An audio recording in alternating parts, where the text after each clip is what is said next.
Iran's president, Ebrahim Raisi, died yesterday in a helicopter crash in the mountains of northwest Iran, as you all are aware by now. But his death comes as the embattled Islamic Republic engages in selecting its next supreme leader. Raisi was a top candidate for that position, at least he was favored by the Revolutionary Guards.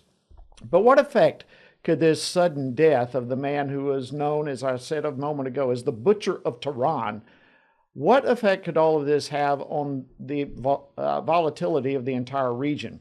Well, joining me now to discuss this is Congressman Mike Waltz. He serves on the House Permanent Select Committee on Intelligence, as well as the Foreign Affairs Committee. He represents the 6th Congressional District of Florida. Congressman Waltz, welcome back to Washington Watch. Always great to have you. Yeah, hey, thanks so much. Well, listen, this story is certainly still developing. What's the latest? What do we know so far? You mean the death of the Iranian president? Yes. Mm-hmm. Yeah, well, first, I just want to say good riddance. I don't think anyone should be offering their condolences, frankly, certainly not the U.S. State Department or the NATO spokesperson. This man was known as the Butcher of Tehran.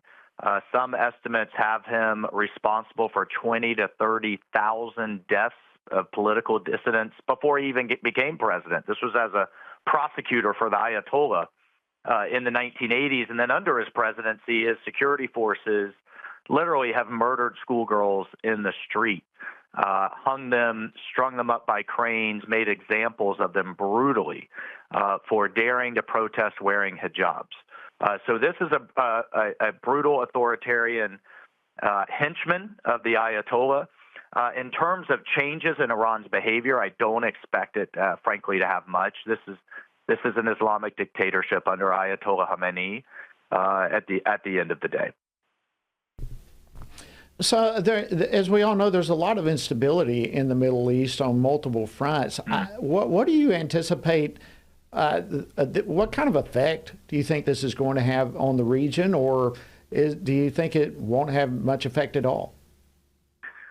I don't think it's going to have a heck of a lot of effect. I think the Biden administration, it shouldn't shock anyone, but they're missing an opportunity to call out how brutal and murderous this regime is to its own people, to make a statement, a diplomatic and a symbolic statement that says we stand with the plight and the oppressed Iranian people against their government that was led by Raisi, and now their vice president will take over and is ultimately led as a theocratic dictatorship. What could make a difference and should make a difference, the best way to help our ally Israel, the best way to stop the suffering in Gaza, is to change policy on Iran and cut off their cash.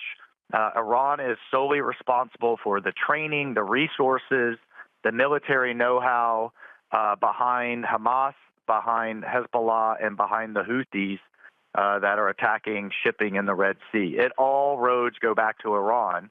And if we shut off their oil, we shut off their cash, we shut down their resources, we go back to the maximum pressure under the Trump campaign and put them in economic survival mode, then they don't have the diplomatic, economic, military wherewithal to support terrorism all over the Middle East. So that's what we could and should be doing. But unfortunately, under this administration, not only will you see more appeasement, whether it's this president of Iran or the next, I just still can't believe you have condolences coming from our State Department spokesperson for the president of the largest state sponsor of terrorism in the world.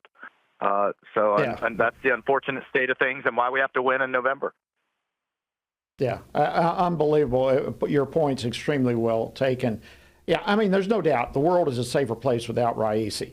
But the change, as you said, in the instability in the region probably is not going to change. But what could change is our response here in the United States, but probably not likely to happen. If I can switch topics real quickly, the International Criminal Court, as you know, issued an arrest warrant on Prime Minister Netanyahu.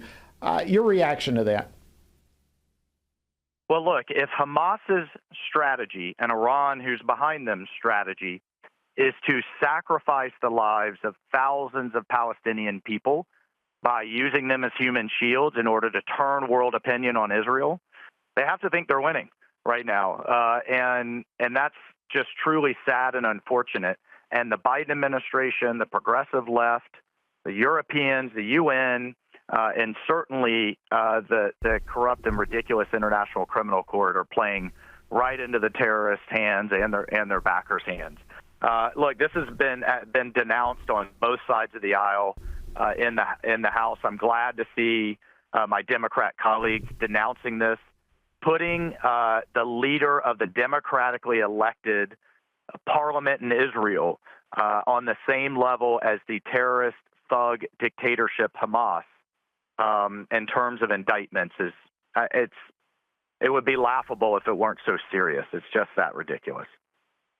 Yeah, it really is. And Congressman Mike Waltz, always an honor to have you on Washington Watch with us. Thank you so much for taking time out of your schedule to be with us. We appreciate it.